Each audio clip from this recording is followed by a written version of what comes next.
ಹಾಂ ಮಮತಾ. ಅರೆ ಕೆನ್ನೆ ಇಷ್ಟೊಂದು ಕೆಂಪಾಗಿದೆ, ಜೊತೆಲಿ ಮುಖದಲ್ಲಿ ನಾಚಿಕೆ ಬೇರೆ ಕಾಣಿಸ್ತಾ ಇದೆ. ಏನು ಕನ್ಸಿಲೋಕಕ್ಕೆ ಹೋಗಿದ್ಯಾ? ಒಬ್ಳೆ ಅಂತೂ ಹೋಗಿರೋದಿಲ್ಲ, ಜೊತೆಗೆ ಯಾರಾದರೂ? ಏ ಮಮತಾ ಸುಮ್ಮನಿರೆ. ನಾನೇನೋ ಸುಮ್ಮನಾಗ್ತೀನಿ, ಆದರೆ ನಿನ್ನ ಮನಸ್ಸಲ್ಲಿರೋ ಪ್ರೀತಿನ ಹೇಗೆ ಸುಮ್ಮನಾಗಿಸ್ತೀಯಾ?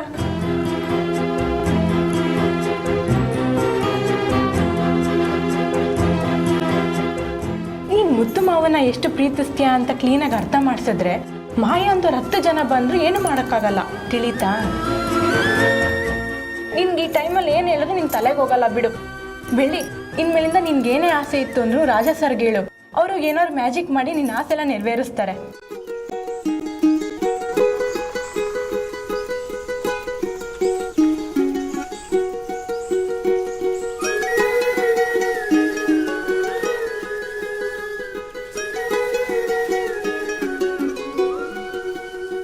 ಅರೆ ನಿನ್ನ ತಲೆಯಲ್ಲಿ ಏನೋ ರೀಲ್ ಓಡ್ತಿದೆ ಅನ್ಸುತ್ತೆ, ಏನದು?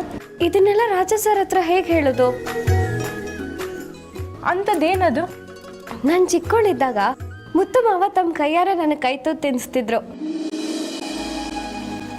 ಅದೇ ಥರ ಈಗಲೂ ನನಗೆ ಕೈ ತುತ್ತು ತಿನ್ನಿಸಿದ್ರೆ ಹೇಗಿರುತ್ತೆ ಅಂತ ನೆನ್ಸ್ಕೊತಾ ಇದ್ದೆ.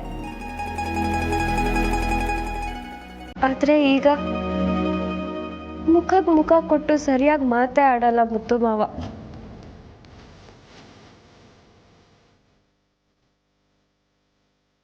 ನನ್ನ ಕನ್ಸುಗಳೆಲ್ಲ ಕನಸಾಗೆ ಉಳಿಯುತ್ತೆ ಹೊರತು ಯಾವುದೂ ನನಸಾಗಲ್ಲ.